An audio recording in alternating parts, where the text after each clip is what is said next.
مساء الخير، ازيكم؟ عاملين ايه؟ يا رب تكونوا بخير وصحة. النهاردة دي 75. النهاردة هنكمل شغل على ان وزني زايد. النهاردة هشتغل على اني مش عارفة ليه وزني زايد.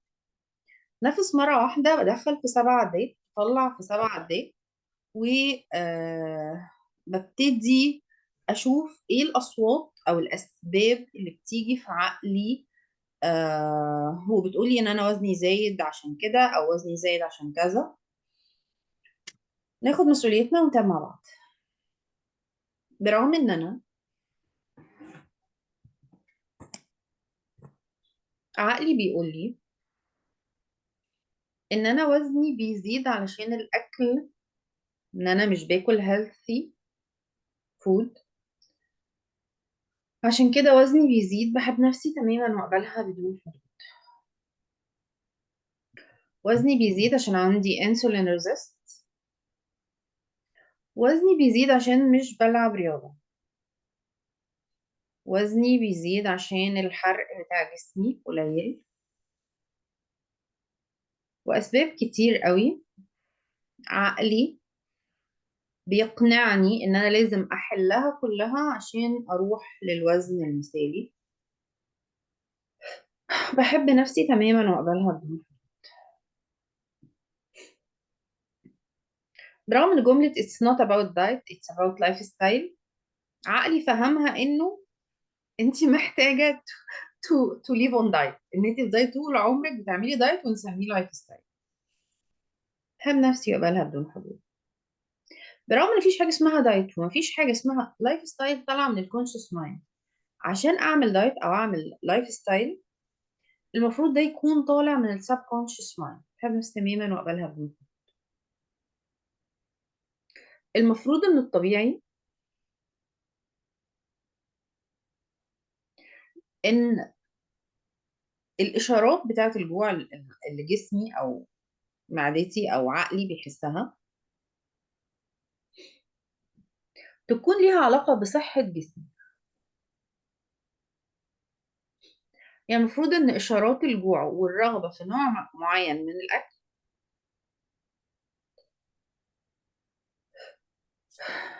ده يكون طالع من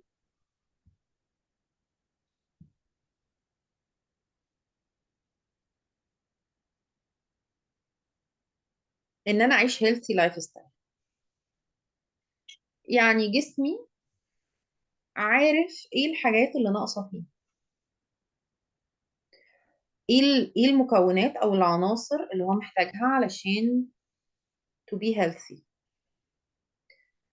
فاحس ان انا عايزة اكل فاكهة او عايزة اكل نوع معين من الفاكهة، عايزة اكل اكل معين. المفروض ان الرغبة في نوع اكل معين، لو انا فعلا البادي مايند بتاعي متوازن، طبعا ما عنديش ايموشنال ايتنج بقى وكل الهروب بالاكل وكل الحوارات دي. فلو الطبيعي بتاعي ان انا عندي بادي مايند بالانس، فيبقى فعلا الحاجة اللي عقلي بيطلب مني ان انا اكلها هي الحاجة اللي جسمي محتاجها دلوقتي، هي الحاجة اللي هتحافظ على توازن صحتي. ولو جسمي لا قدر الله فيه مرض معين ايا كان نوع المرض ده،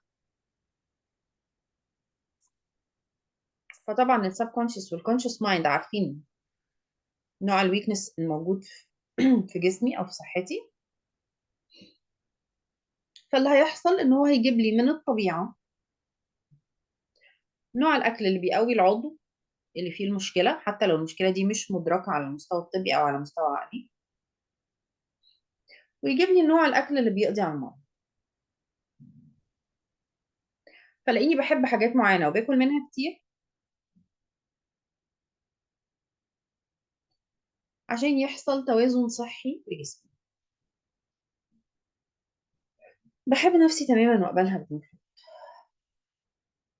بتنفس مرة واحدة، بدخل في 7 عدات وبطلع في 7 عدات، وبسأل نفسي هل البروسيس دي بتحصل في جسمي ولا مش بتحصل.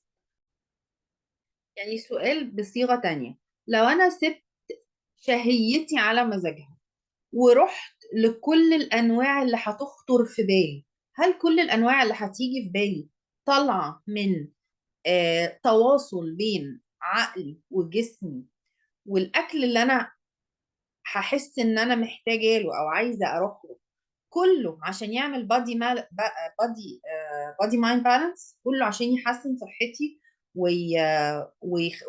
ويعالج الامراض بتاعت جسمي.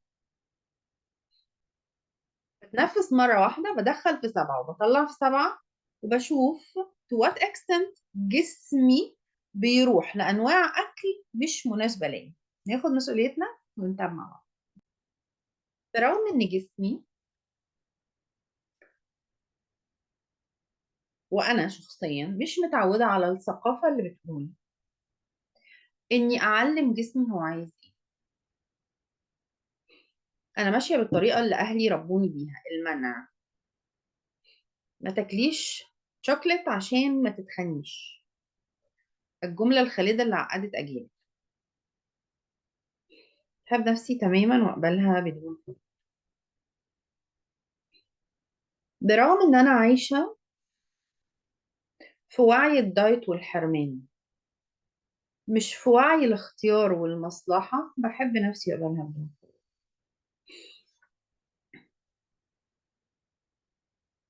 برغم ان اختياراتي العاديه طبيعيه مش بتدعم وزني المثالي وصحتي، بحب نفسي واقبلها بدون خوف. اختيارات عقلي وجسمي للأكل مش بتدعم وزني المثالي، مش بتدعم صحتي. بروح لأكل بحس إن أنا محتاجة له، برغم إنه في الوقت ده أنا مش محتاجة له ولا حاجة. ممكن جسمي في الوقت ده يكون محتاج نوع أكل معين، وبيبقى هو ده اللي ممكن يحل التشالنج بتاعي. لو أنا عندي هيلث تشالنج معين في جسمي أنا عارفاه وبشتغل عليه، الهيلث تشالنج ده لو أنا عندي انسولين ريزيست مثلا، يحله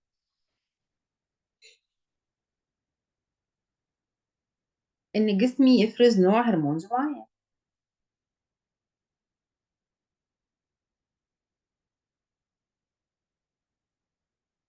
بس عقلي ما بيختارش كده.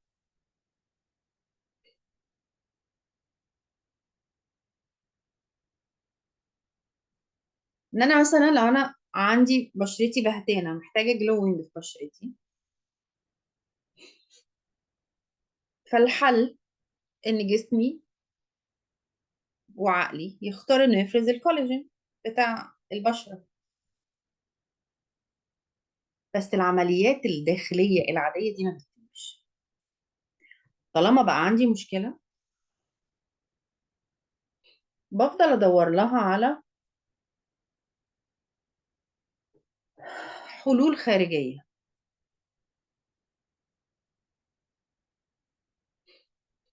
عشان عقلي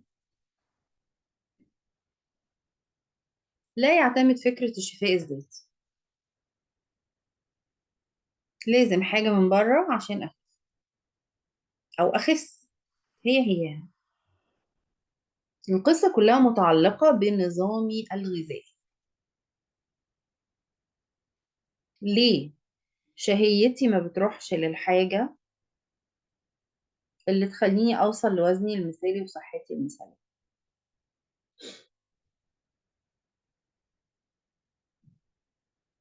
وإيه الحلو في الجملة بتاعت أنا والله مش عارفة أنا بتخن ليه؟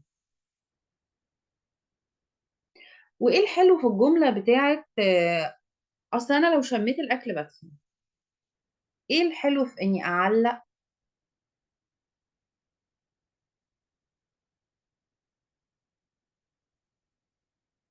my victim rule، حال الضحية بتاعي، انه جسمي وعقلي مش بيقوموا بدورهم المطلوب في الحفاظ على صحتي ووزني، باختياري طبعا، بمزاجي مش بمزاجهم، وابتدي اعلق ده على حاجات من بره.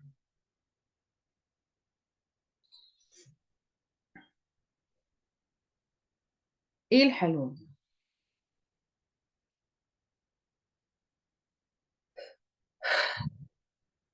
ايه الحلو ده؟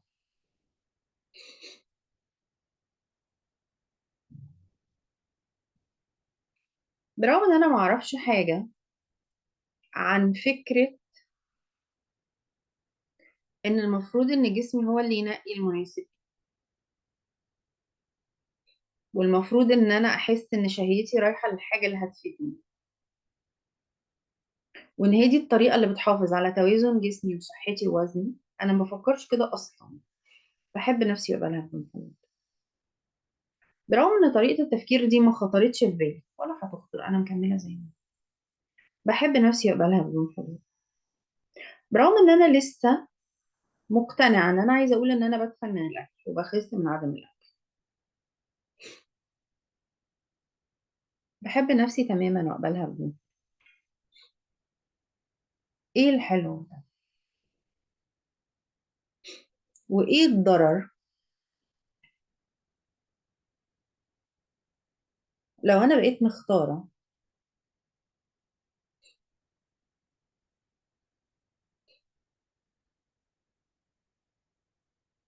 ان السبكونشس مايند بتاعي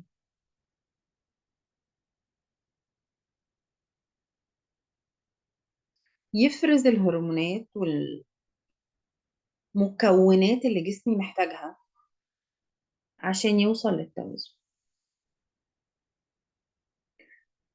ايه مشكلتي مع طريقة التفكير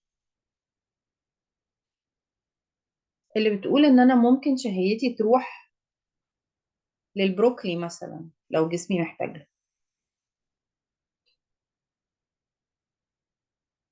ايه مشكلتي مع اني ابقى عايشة في توافق وانسجام مع حال جسمي؟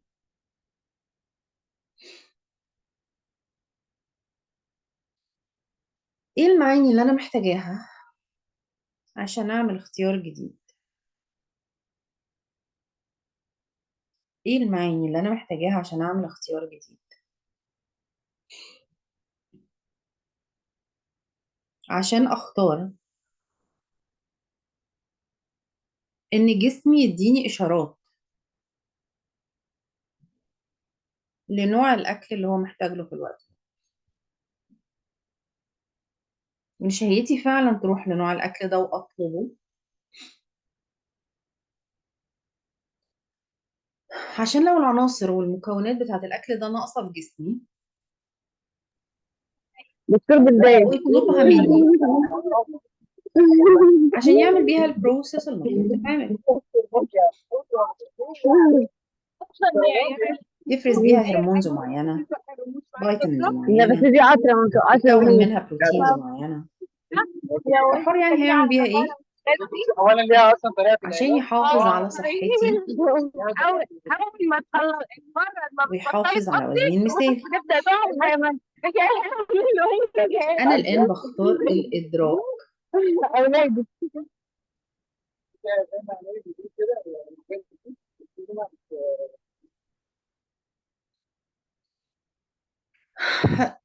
ان الطريقه اللي بفكر بيها اللي بتتهم الاكل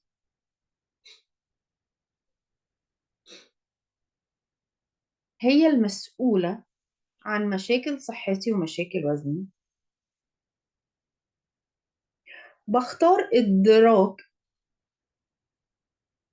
ان طريقه تفكير الاعتماد على جسمي انه ياخد مسؤوليه نفسه هي الطريقه اللي هتحل ده. انا الان بختار اتليست ان يكون عندي المعلومه اللي بتقول ان جسمي بيفرز العناصر والمكونات على حسب اختيارات عقلي، وان لو انا مختاره الشفاء جسمي هيفرز العناصر اللي محتاجها عشان يوصل للتشافي. ولو مختارة الوزن المثالي جسمي هيطلب العناصر المناسبة عشان يوصل للوزن المثالي.